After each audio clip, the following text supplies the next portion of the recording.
Bonjour et bienvenue sur cette série de 30 vidéos où je réponds à vos questions.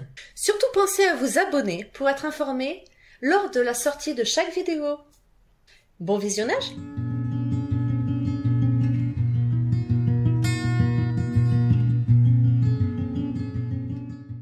Qu'est-ce que cela peut nous apporter d'être diagnostiqué Asperger?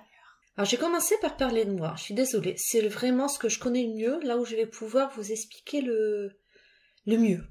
Et je pense que c'est le cas de beaucoup de personnes. C'est pas le diagnostic lui-même qui est important.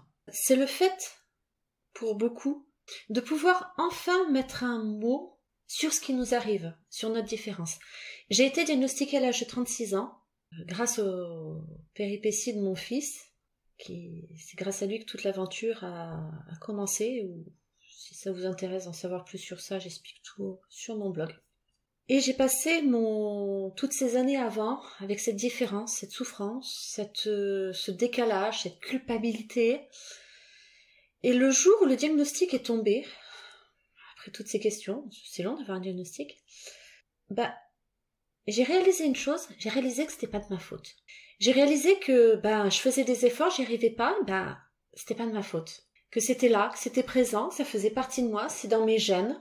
Je l'ai transmis à mes enfants, c'est ma mère qui me l'a transmis, ça je l'ai appris après, parce que du coup, c'est remonté d'une génération aussi. Mais j'avais fait des années de développement personnel sans savoir cette particularité-là, et il y avait un blocage.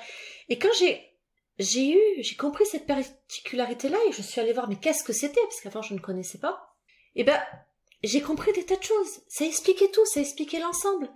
Et le fait d'avoir réussi à prendre ces particularités, de comprendre les origines du décalage et de changer complètement ma vie, l'adapter par rapport à ces problématiques, c'est le bien-être qui est arrivé.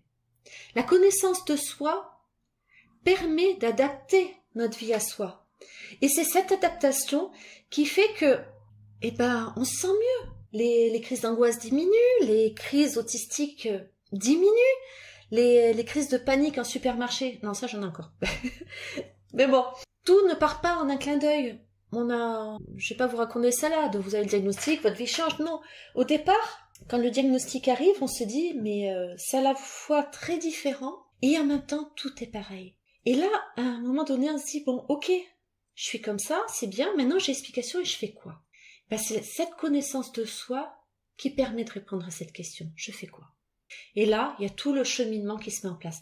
Ce diagnostic, il ne sert qu'à ça. Bon, après, il y a les avantages avec la MDPH. Pour cela, je vous renvoie à la vidéo que j'ai fait exprès sur la MDPH pour que vous puissiez découvrir les aides humaines, les aides financières. Mais le diagnostic en lui-même aide à la connaissance de soi. Mais si vous arrivez à comprendre comment vous fonctionnez sans le diagnostic il vous sert à rien. C'est juste un nom sur un mode de fonctionnement.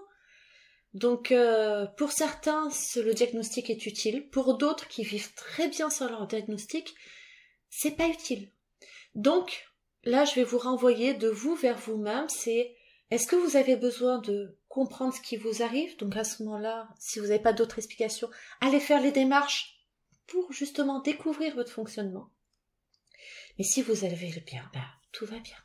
Merci beaucoup d'avoir regardé cette vidéo et je vous dis à très vite.